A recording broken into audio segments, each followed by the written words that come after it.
Olá, queridos amigos, queridas amigas, que o Senhor vos abençoe, que o Senhor Deus vos guarde, que a face do Senhor Jesus possa resplandecer em cada um de vocês, dando-lhes o devido conhecimento, entendimento e sabedoria, que todos assim tenham um dia bastante feliz.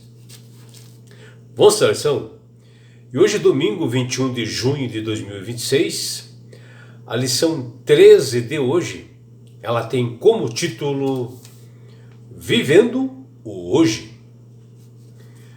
Jesus, após ele ter saído do templo de Jerusalém com seus discípulos, e ao encontro deles ali para fora do templo, os discípulos estavam assim deslumbrados com as construções feitas ali no templo, que nós podemos ver ali em Mateus 24:1. Mas as palavras de Jesus certamente foram um balde de água fria, quando o mestre diz a eles que ali não ficaria pedra sobre pedra que não fosse derribada. Profecias estas ditas por Jesus, que se confirmou, no ano 70 depois de Cristo, onde o templo de Jerusalém foi destruído pelo exército romano, no comando do general Tito. Mas Jesus ali dentro daquele raciocínio, ele completa para o futuro, ou seja, para os nossos dias, e durante a história da humanidade a partir daquele momento. E ele fala de um segundo evento, ou seja, os sinais do seu retorno, da sua segunda vinda.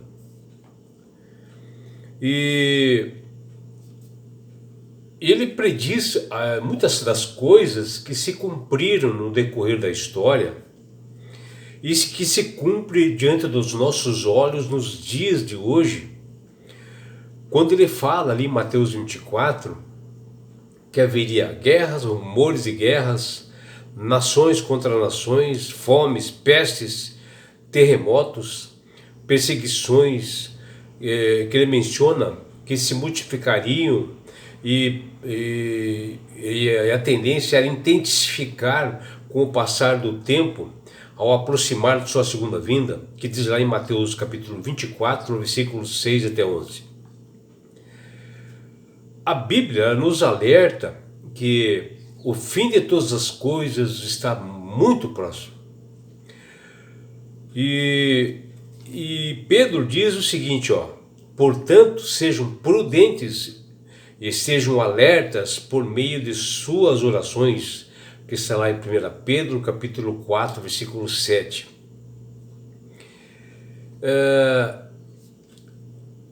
E algo assim que ele fala, assim, nessa exortação, desse aviso, já era validado no passado, quanto mais hoje no presente, que a tendência é intensificar os acontecimentos, e também haverá uma profundeza no relacionamento pessoal das pessoas com Deus. Afinal, por mais longeva que seja a nossa vida, ou do ser humano, ela sempre será breve, porque os dias, conforme as escrituras do homem, é 70, no máximo 80, com dores e enfados.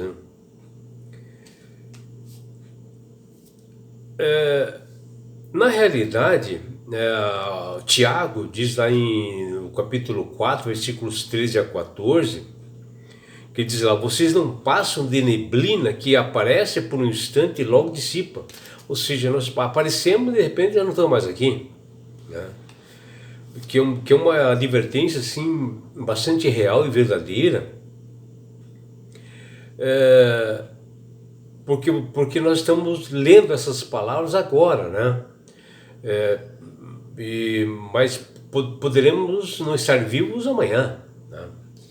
E essa dura realidade é de nós vivermos no mundo de pecado, cuja vida nossa ela tem ela tem um fim, né? Aqui nesse mundo, doenças, acidentes, uma série de coisas que colocam em risco a nossa vida e não estão mais aqui. Tudo em decorrência do pecado. Por isso é importante e essencial nos assegurarmos diariamente e a nos aprofundarmos no nosso relacionamento com Deus, nos consagrando a cada manhã e viver consciente da nossa necessidade desse Senhor, que Ele dá a oportunidade de nos levar para as mansões celestiais, desde que nós possamos aceitar Jesus como Salvador e Senhor e nos consagrarmos até essa segunda vinda. Quando nós estudamos ali o livro de Daniel, nós aprendemos que conforme as profecias que nós estamos vivendo assim no tempo do grande dia da expiação, que é o tempo nosso hoje, ou seja, do juízo final que se aproxima com a vinda de Jesus, nós temos que se preparar para esse momento. E assim é tempo de nós nos humilharmos no nosso coração, de transformação, de mudança, e se achegarmos aos pés do Senhor e aceitar Jesus como Salvador da nossa vida. É um tempo também de arrependimento, de confissão mais profunda, de uma reflexão que devemos fazer e de purificação para nós chegarmos realmente e sermos salvos realmente nesse dia do juízo. E no Salmo 80, versículo de 1 a 3, nós vemos algo assim que devemos refletir, né? Nós vemos assim, nesse salmo, um clamor desesperado do povo de Deus por um reavivamento, por uma proteção, por uma transformação e por uma restauração diante de uma crise na época que eles estavam passando. O do salmista Asaf, né, que fez esse Salmo 80, ele apela para a importância das pessoas observarem a soberania divina e os avisos que o grandioso Deus nos dá. E para nós hoje, nós devemos fazer o mesmo, se consagrar mais ainda, cada vez mais, para buscarmos essa santificação e ter a esperança nessas promessas do que Jesus mencionou em Mateus 24, de estarmos preparados para o grande dia da expiação, na grande volta de Jesus.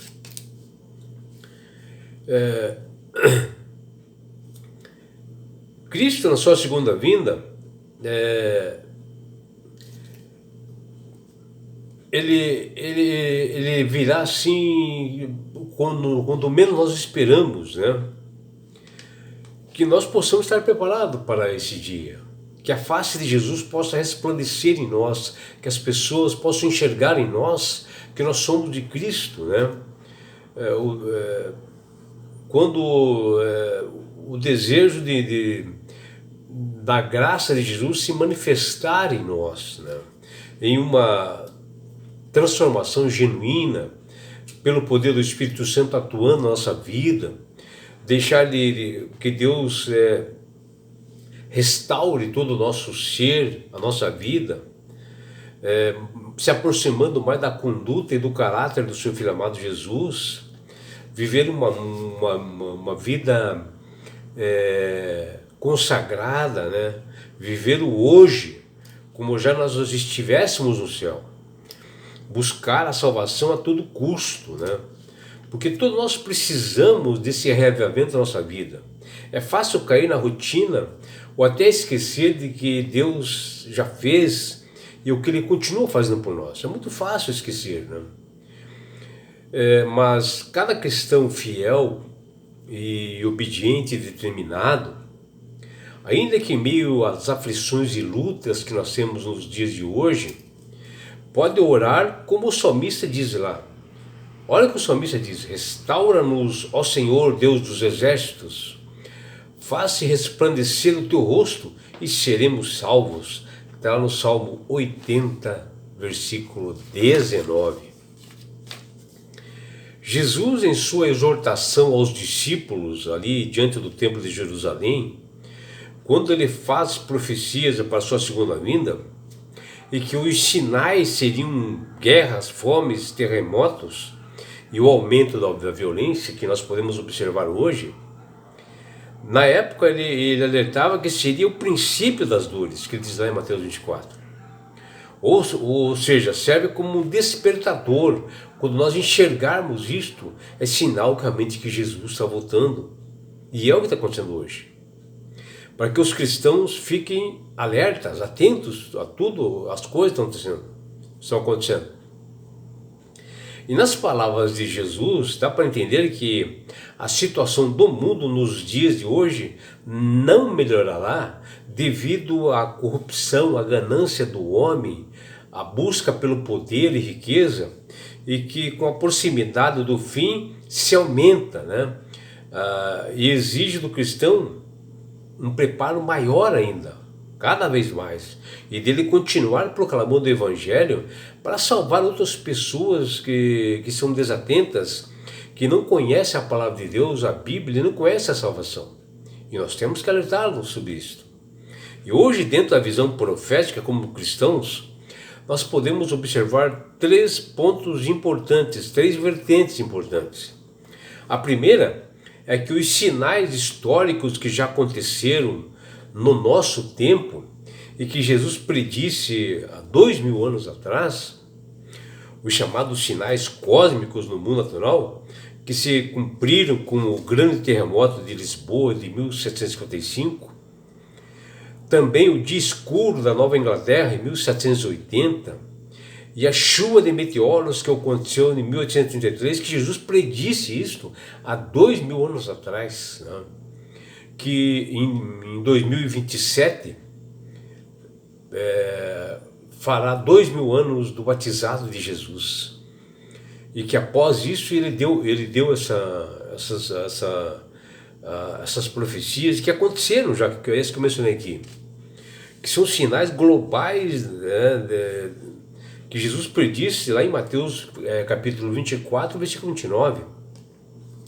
O aumento da frequência de guerras, instabilidade política, desastres naturais e epidemias e a degradação moral são vistos como evidência de que o tempo da graça está se esgotando, ou seja, que a volta de Jesus é iminente. Temas que nos ajudam assim, a nos preparar. E Pedro faz uma exortação ali na sua carta, 1 Pedro, capítulo 4, versículo 2 a 7, que ele rompe as barreiras do tempo e chega até nós assim, numa mensagem parece que atual, assim, uma mensagem parece que foi feita hoje, né? Quando nós olhamos os noticiários da TV, nas redes sociais, os acontecimentos. Quando Pedro diz, no tempo que vos resta na carne, já não vivais de acordo com as paixões dos homens, mas segundo a vontade de Deus, que está lá em 1 Pedro 4:2. Mas amigos, qual é a vontade e o querer de Deus? Qual é? Bom, e o apóstolo Paulo explica isto lá em 1 Tessalonicenses 4:3, que diz: pois esta é a vontade de Deus, a vossa santificação. Ou seja, é nós nos restaurando, nós nos transformando, nós fazendo mudanças de caráter para chegar nessa santificação. E é isso que Deus quer para nós. Precisamos estudar a palavra de Deus diariamente para que haja uma transformação, para que o poder do Espírito Santo atue na nossa vida, para que ele possa mudar nosso estilo de vida. E Tiago, no capítulo 4, nos diz: chegai-vos a Deus e ele chegará a vós outros. Purificarai as mãos, pecadores, e vós que sois de ânimo, se dobre, limpai o coração. Afligi-vos, lamentai-vos e chorai. Converta-se o vosso riso em pranto e a vossa alegria em tristeza. Humilhai-vos na presença do Senhor e ele vos exaltará. Está lá em Tiago capítulo 4, versículo 10. E todo aquele que entende essa passagem, se entrega a Deus verdadeiramente, e que há uma submissão como um ser pessoal, onde cada um dá essa entrega. Esse é o ponto importante que cada um deve fazer. No Salmo 80, Asaf fala coisas também importantes para a nossa necessidade hoje, né? Que é a restauração, a transformação junto ao grande pastor de Israel, que é Jesus. Deus todos os dias mostra para nós que há uma necessidade urgente, como fala lá no Salmo 80, Salmo capítulo 80, versículo 3, que o salmista repete 3 vezes, ele faz um apelo ao Senhor dos Exércitos que haja uma transformação no seu povo, pois é desejo do Deus Pai de receber a todos para si como seus filhos, mas para isto é necessário retroceder para poder avançar, e as pessoas devem querer. É por isso que Deus dá esse livre-arbítrio, as pessoas têm que querer isto. Precisamos confessar os nossos pecados quando o salmista diz: lembra-te, pois, onde caísses, e assim nos arrepende e volta a fazer a vontade e o querer de Deus, a prática das primeiras obras, né? Só então o rosto do Senhor resplenderá sobre vós, a sua destra nos fortalecerá, que está lá no Salmo 80, 17, e lá complementa ainda, se seremos salvos, que está lá no Salmo 80, 19. Que você, meu amigo, minha amiga, tenha esse desejo no coração, que essas palavras, realmente, de pessoas inspiradas por Deus, né, como o Asaf, né, que fala, como Paulo, que nós possamos ouvir essas palavras, ler, refletir e agir. Que você tenha um belo dia ao lado do Criador do Universo. É o que deseja seu amigo João Carlos Amorim.